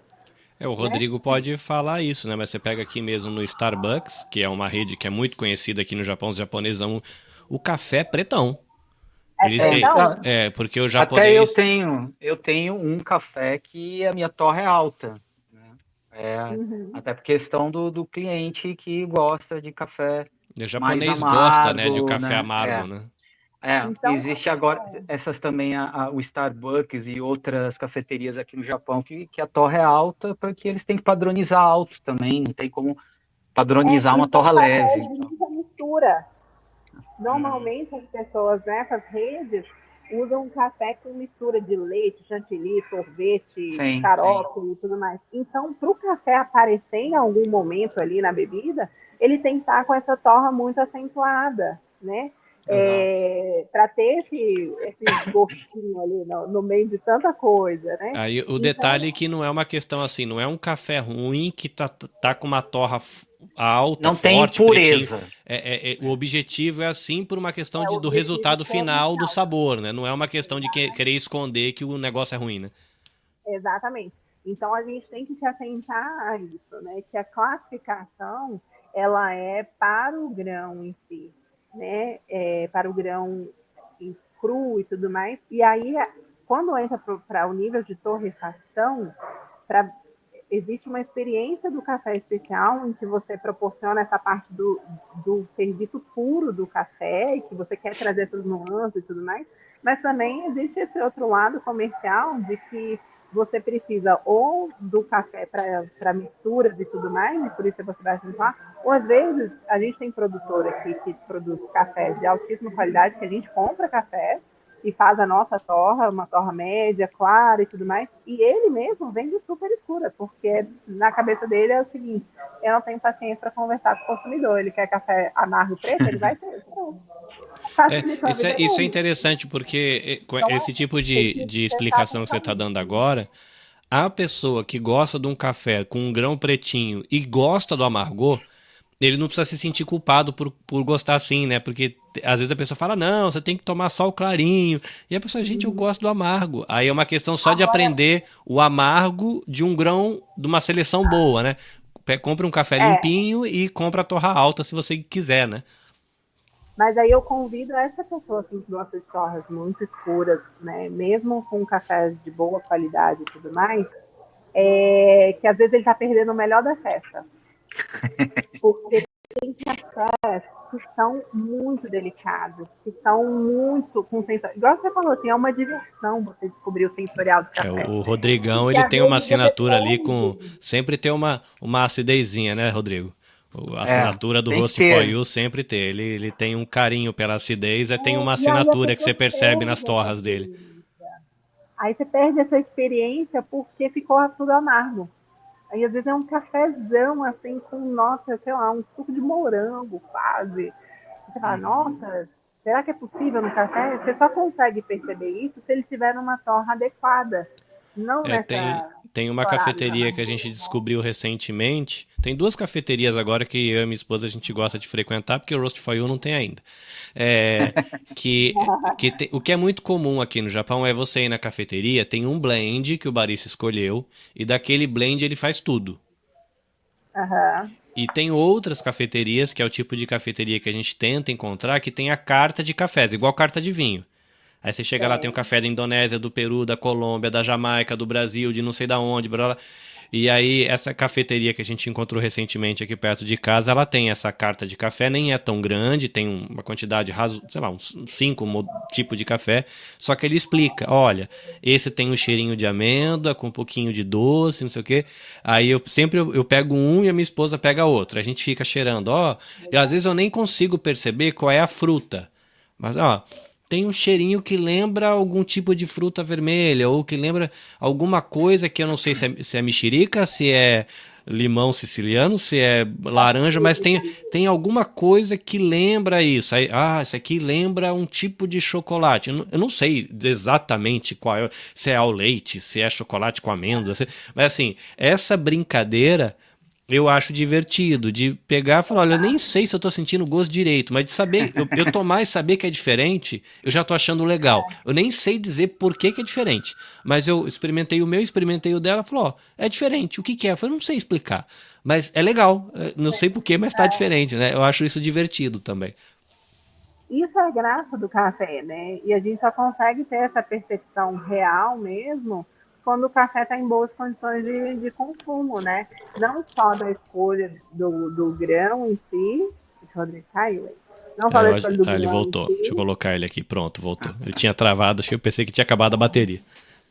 mas também essa questão do ponto de torra, né, que vai influenciar nessa experiência do café especial, né? Então a gente tem que fazer essa associação. E por isso que eu falo que a cadeia de café especial, ela é muito rica, porque um depende do outro, assim, não, porque depois do Rodrigo, ainda tem você que vai preparar na sua casa, né? É. Errado E toda vez. aí a sua receita Preparar errado toda vez.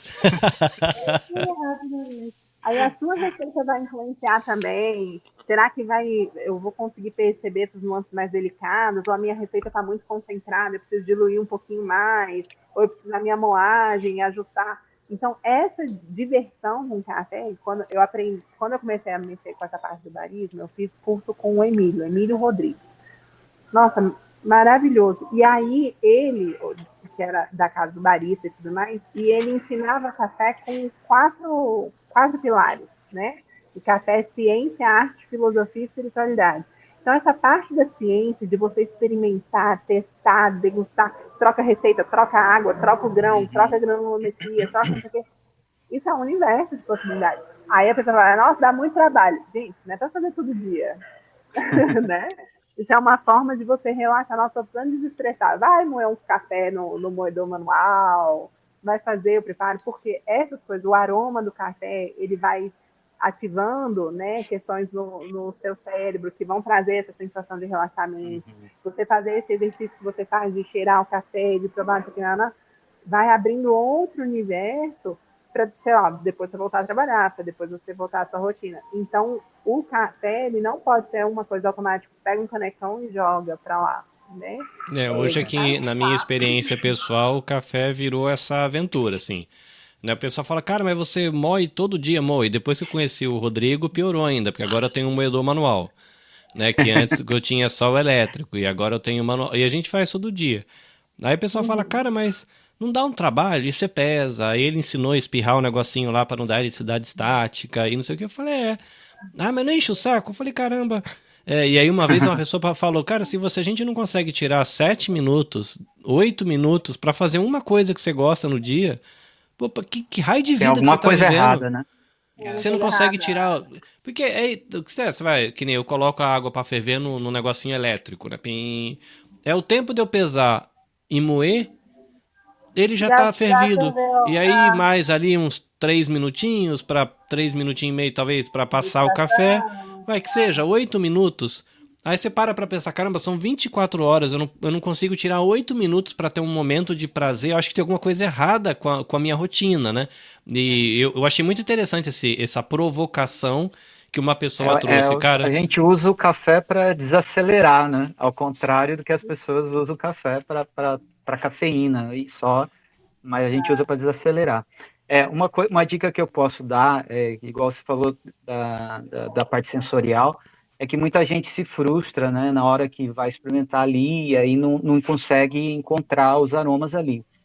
Ao invés de você, por exemplo, você tentar adivinhar o que está ali, você usa aquele café para se calibrar. Então, se você foi lá e comprou um café que tem notas lá de blueberry, ao invés de ficar assim, mas eu não acho blueberry. Não, você faz ao contrário. Você experimenta e fala, esse é o sensorial do blueberry e tenta gravar, entendeu? E Usa para se essa calibrar, é, para ter uma referência, porque você às tem vezes você não percebe porque nuances, você não né? tem a referência. Você não tem referência, você não tem. E, tipo assim, tem alguns cafés que você vai tomar e é muito claro aquela nota. E outros são nuances, são mais delicados, é mais difícil mesmo. Então, usa só para se calibrar, sabe? Não fica só tentando adivinhar. Vai te ajudar bastante, porque no próximo café que você tomar, que voltar aquela tua memória, você fala, olha, me lembrou aquele café que é blueberry. Então, você vai pegando assim, né? Aqui em casa, a minha esposa, quando ela vai comprar, ela tem o hábito de comprar ou 2 saquinhos acho que é de 100 gramas, ou 3, sempre diferente. E a gente brinca. E tem alguns que a gente tem uma loja que a gente compra aqui no mercado perto de casa. E ela fala, a gente, sei lá tem 20 tipos diferentes. A gente fez, esse aqui pra gente é amargo demais. Esse aqui a gente não vai comprar mais. Esse outro aqui pra gente ficou ácido demais. Não, a gente tá procurando uma outra coisa. Que, pra vocês terem uma ideia, a minha referência de café gostoso é o café do pai da TT. Essa foi assim, Então, vamos cortar esse café aí, foi Rodrigo. uma memória Vamos. afetiva Quero. Pode mandar de. para mim. Foi uma Depois a memória gente afetiva conversa. do café, que foi a primeira vez que a gente coou o café e ele coou pra gente. E eu falei, uai, como é que eu consigo sentir cheiro de gosto de chocolate aqui? Que pra gente. Eu não sei hoje, depois de experimentar 50 milhões de café, qual seria a experiência, mas aquilo marcou tanto que a gente continua experimentando milhões de café nas cafeterias para tentar trazer de volta a sensação daquela xicrinha de café que teu pai passou pra gente, com o café dele. Então, assim, pra gente foi uma mudança de rota, assim, foi, cara, a gente vai passar o resto da vida agora procurando aquela sensação de, ai, que gostoso isso, sabe? Essa foi a referência pra gente, aí a brincadeira ficou muito boa, então palminhas para Papai Molas, fez um trabalho muito bom. Mas eu Gente, vou te falar uma coisa, assim, só em relação a esse café específico, assim, a gente tem a possibilidade de tocar as pessoas de diversas maneiras, né? E o café Moulá, que é o café do gosto do meu pai, é o jeitinho que ele gosta de café. Toca muita gente.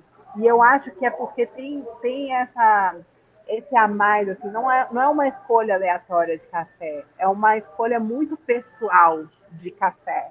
Então, existe uma conexão muito Se maior você pegar ali. os 4 pilares do cara que você falou que você fez aula, entra aí a parte da espiritualidade, né? Vai além Sim, do grão, É o vai além da propósito, máquina, né? vai além da... exato, vai muito além ali. E a gente tem que entender, assim, não pelo lado místico da coisa, mas a gente tem que entender que a gente emana energia, né? Assim, como seres humanos. E isso passa para onde a gente coloca as nossas mãos, onde a gente passa e conversa, um sorriso que a gente dá e tudo. Então, eu acho que o café molar, ele espalha, ele emana Não, esse e eu amor, esse experimentei, cuidado, eu sabe? experimentei um café Moulás no workshop com os seus pais. Estava o seu pai com a esposa dele, né, Meu com a pai não sua é mãe. barriga. E ele passou o café, mas assim, um ambiente. Seus pais são os amores de pessoa. Então, assim, tem uma memória da experiência daquela xicrinha de café. Sim. Do sorriso, porque tinha os amigos estavam do meu lado ali experimentando a xicrinha de café, ele fazendo a gente cheirar as coisas. Oh! Então, a diversão da experiência de ver aquilo pela primeira vez. Então, assim, tem toda uma memória muito carinhosa do Café Molasses, que depois, quando eles foram embora, né, eles deixaram um cafezinho de presente pra gente, um saquinho. Depois foi muito gostoso, foi uma experiência muito boa, e aí despertou, falou, pô, esse negócio é legal. E a gente conheceu o Rodrigo agora, né, o Rodrigo e a Michelle recentemente, né, que também estão aí direto na comunidade, ensinando o povo a tomar café, toda... os eventos que tem, por exemplo, eu fiz um evento faz uma semana, né, Rodrigo? Para falar de saúde mental de Aham. homens com um psicólogo, e ele foi lá oferecer um menu de degustação pra galera. Foi super legal, entendeu? Então tá ali falando de saúde mental e o cafezinho quentinho e pão de fermentação natural com a nossa outra parceira lá da JBJ, põe isso aí. Maravilhindo. Mas, tirando toda essa Mas, parte emocionada, para a gente não alongar muito mais de 90 minutos, uma provocação que eu tinha conversado com o Rodrigo, né, sobre café especial, é mito ou realidade, né, e a gente viu depois de toda essa conversa que sim, né, tem um café que é especial, não só pela qualidade, a experiência do aroma, da bebida, mas o Rodrigo tem uma surpresinha aqui pra gente, que é um projeto que a Roast for You está envolvido, que é um café muito especial, não só pela qualidade do grão, não só pela qualidade da torra que é feita pelo Rodrigo lá na Roasting for You, não só pela pureza do grão, não só pela qualidade do nível de torra, os aromas, aquela toda, mas ele tem um propósito humanitário. Então, senhor Rodrigo Sumikawa, por gentileza, conte um pouquinho pra gente do café para a liberdade, desse projeto que você está envolvido aí com a tua empresa, e conta um pouquinho pra gente, que é um café muito especial e muito além da torra e do saborear um bom café, né? Na verdade, quem é a autora do projeto é a Érica, né? Uma amiga nossa, e ela tem um outro projeto que reúne, faz reunião com empreendedores uma vez por mês, uma cidade aqui perto. E aí ela me convidou, me fez uma proposta, me perguntou o que eu achava, que era a gente desenvolver junto um café em que todo o lucro vai para uma associação no Nepal chamado Meninas dos Olhos Apple, de Deus. Apple God Eyes, que é uma ONG lá que é dirigida por uma brasileira, inclusive tem a matéria deles no Fantástico, acho que mês passado, retrasado, passou, que trabalha com meninas que foram resgatadas do tráfico sexual ali no Nepal. E é uma quantidade gigantesca de meninas que são raptadas e são enviadas para a Índia para serem usadas como prostitutas, né? Então elas cruzam a fronteira e são muito difíceis de ser resgatadas. Lá elas são usadas, são vendidas, são usadas, né? E essa ONG, elas conseguem resgatar essas meninas e elas têm, se não me engano, 5 casas que dão de volta a vida a elas, né?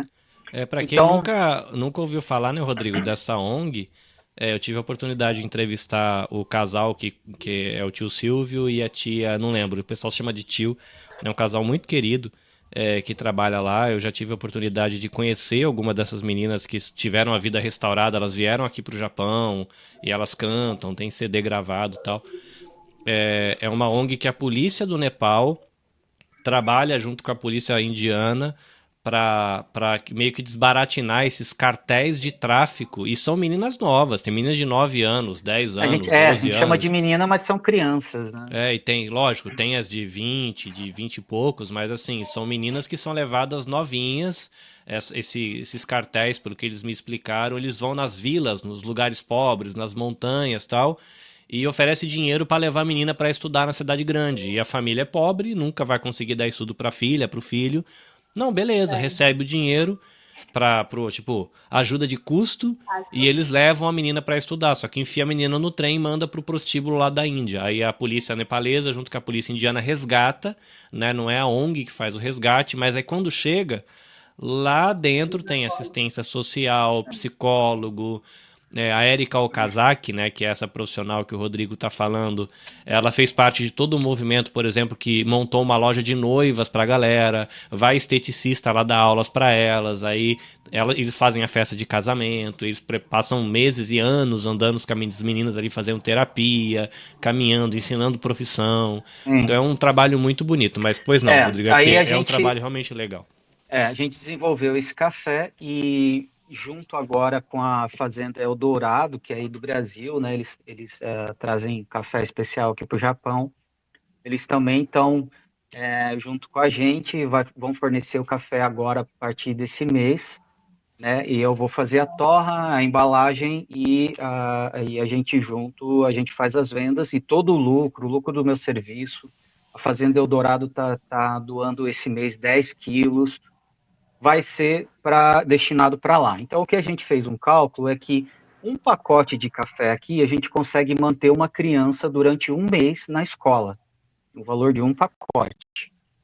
E o valor de 10 pacotes, a gente consegue comprar um kit start de vida, né? Que quando a criança chega, ela chega sem nada, ela é resgatada lá, chega sem nada. Então, ela ganha um kit start, que é uma roupa, se eu não me engano, uma roupa de verão, uma roupa de inverno e material de higiene pessoal.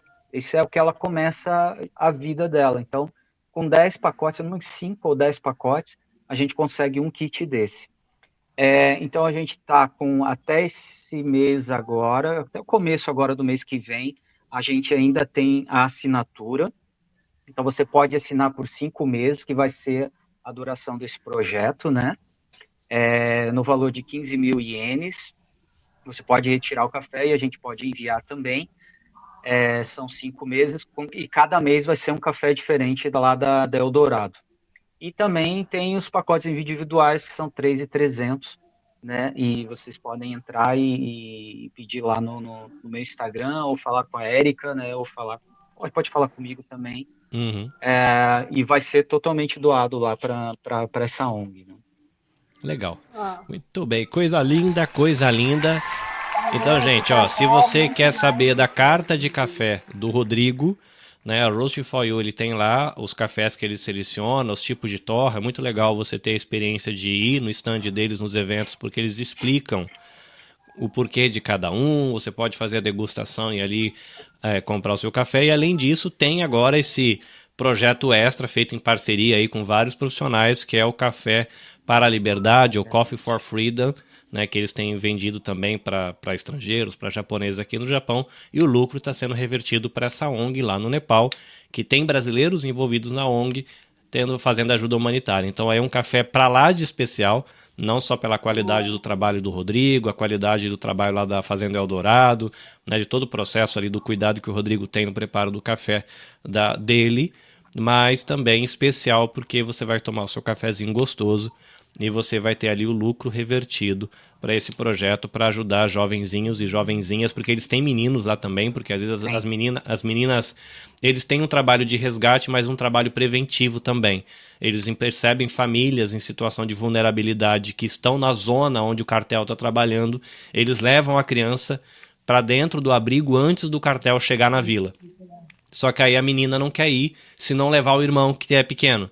E aí eles tiveram que abrir casas para abrigar meninos, que são os irmãos das meninas que estão sendo protegidas. E aí, além das casas para as meninas, tem as casas dos meninos. Acho que são Acho que é 5, né, Rodrigo? 5 de meninas e acho Se que não me 2 engano, são meninos. 5, é.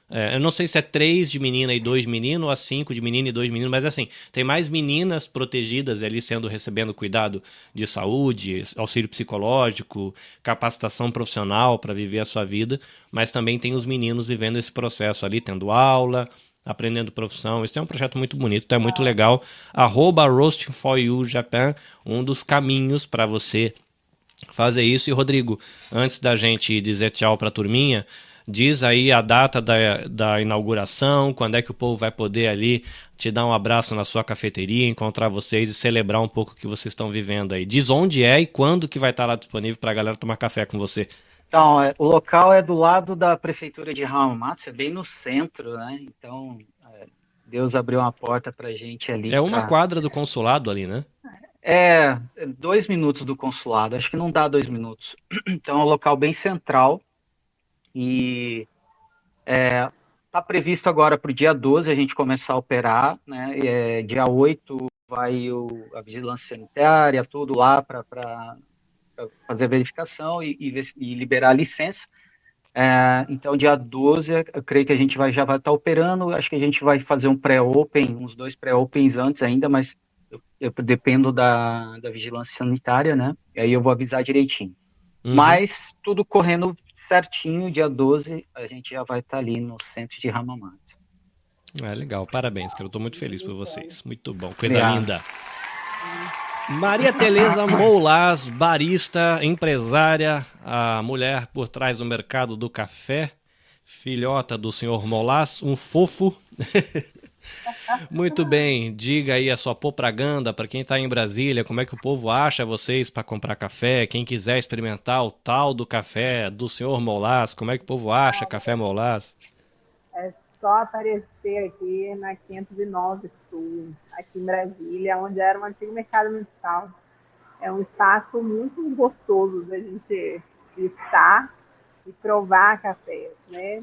Então, tem como pedir via internet também, tem como em outros estados, né, pedir. É só entrar em contato com a gente. Envia para o Japão, né? Envio. Inclusive, quando muita gente do Pastor Toche e embaixada também vem por aqui, o povo carrega um bocado. Eu vou pegar um de vocês aí. Mas a gente pode pedir por internet as coisas, mas a gente gosta de receber também. Uma boa prosa de trocando xícara é bem gostoso. E vocês têm a parte de restaurante aí também, né? Aí caiu. Acho que talvez tenha acabado a bateria dela ou entrou ligação. Mas muito bem, caso ela não consiga voltar a tempo, @Mercado do Café, lá em Brasília, mercadodocafé.bsb, e a Roasting for You, você tem @Roasting for You Japan aqui no Japão. Lembrando você aqui do nosso parceiro, Livraria Upstage, se você quiser literatura em português aqui no Japão, tá aí uma alternativa super legal com um catálogo bem grandão para você adquirir o seu livro. A história em quadrinho, Turma da Mônica, Cebolinha, Cascão, Magali, todos esses trem que a criançada ama ler, tem lá. Tem história em quadrinho para colecionador, tem aqueles romance tamanho tijolão também tem lá. É muito bom demais. Se você quiser tornar a sua empresa um parceiro aqui da Nabecast, entre em contato com a gente. Tem pacote individual, tem pacote bimestral, tem pacote semestral, tem pacote para os meus vídeos de caminhada diária, tem, enfim... É muito legal. Então, se você quiser se tornar um parceiro aqui eu ia falar da livraria. Se você quiser se tornar um parceiro aqui da Nabecast, apoiando a produção do Mochiori Podcast, entre em contato. Maria Tereza, você estava ali quase dando o seu tchau, fazendo a sua propaganda e você desapareceu. Alguém me ligou aqui, insistiu. Eu imaginei. Mas, não, é só agradecer mesmo. E para quem quiser vir tomar um café com a gente, só vir. Esse projeto do Rodrigo, parabéns. A gente entende o café aqui como agente transformador. E é incrível como a gente pode usar o café como meio para abençoar outras pessoas, né? Muito lindo esse projeto. Quero saber um pouquinho mais. Falou que tem essa parte de capacitação profissional para as meninas que estão um pouquinho mais velhas. Quem sabe vou lá dar um curso de barista. Sim. E se você pode, eu vou te passar o contato depois da equipe porque eles recebem algumas vezes por ano galera de não só do Brasil, mas vai americano, vai inglês, vai francês, o pessoal passa lá, faz uma temporada de trabalho voluntário e parte do pacote da pessoa que vai como voluntário é oferecer capacitação. Tem gente que vai lá e ensina a fazer sabonete, ensina a fazer vela, ensina a fazer costura, pintura em pano de prato, porque tudo é válido para esse momento que elas estão ali reconstruindo a vida, né? Então, seria legal você ter um tempo e conhecer o pessoal lá. Vai ser um prazer. A gente faz algumas ações nesse sentido e o café, ele é para isso. Ele é um meio, né? Apenas um meio para que a gente consiga levar amor, levar possibilidades e oportunidades, né? Muito bem, coisa linda. Obrigado, Tetê. Foi legal demais conversar com você. Dar um beijão aí na mamãe e no papai pela gente. Foi muito bom ter conhecido a família e poder a gente ter essa amizade tão distante, né? A gente se fala tão poucas vezes por ano, mas é legal saber que tem uma extensãozinha nossa aí no Brasil, lá em Brasília. O dia que for conhecer Brasília, já sei onde eu vou tomar café. Rodrigão, nós é irmão. Obrigado pelo seu apoio. Dá um abraço aí na sua esposa, pelo o apoio que você sempre dá pra gente. E você, meu querido ouvinte, que tudo isso aqui acontece para que você tenha um conteúdo legal para ouvir aí na sua academia, ouvir a hora que você tá aí passando seu cafezinho, lavando sua louça, na hora que você tá tirando, né, o poeira do chão na força do ódio. Você tem a gente para te acompanhar, é bom demais. A gente sempre tá por aqui. Lembrando você que semana que vem a gente estreia a série especial 130 anos de amizade Brasil e Japão, uma parceria do podcast Mochiori com a página Brasileiros no Japão. A gente começa recebendo uma escritora e um escritor, uma escritora que pesquisou o movimento migratório dos japoneses para o Brasil e um escritor, jornalista que está aqui no Japão, que pesquisou o movimento migratório dos brasileiros em direção ao Japão. E a gente depois segue com 3 profissionais falando de identidade cultural, falando de integração cultural, falando de inteligência cultural. Vai ser um papo muito legal, uma série aí que provavelmente vai ter uns 4 ou 5 episódios.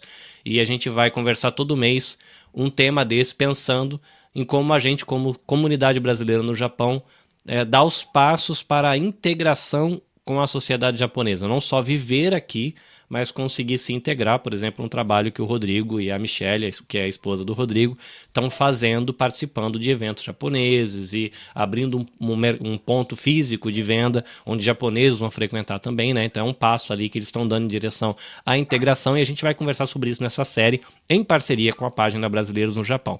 Para todo mundo que acompanha a gente, foi muito lindo ter você por aqui. Palminhas para você que assistiu até o fim. Para você que está aí no seu agregador de podcast, que legal que você está ouvindo a gente, assina a gente aí no Spotify para você não perder nada e segue lá @nabecastjp no Instagram para ficar sabendo de tudo que eu apronto aqui no Japão. No YouTube tem bastante coisa, mas para você ficar sabendo de tudo que eu apronto, vai lá pro Instagram.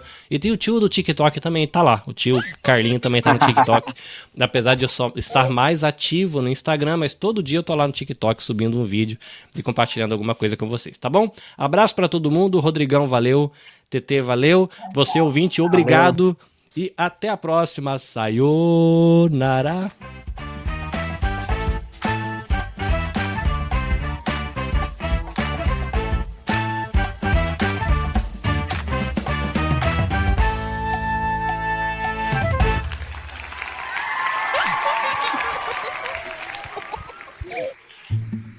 Este episódio foi editado pela Nabecast.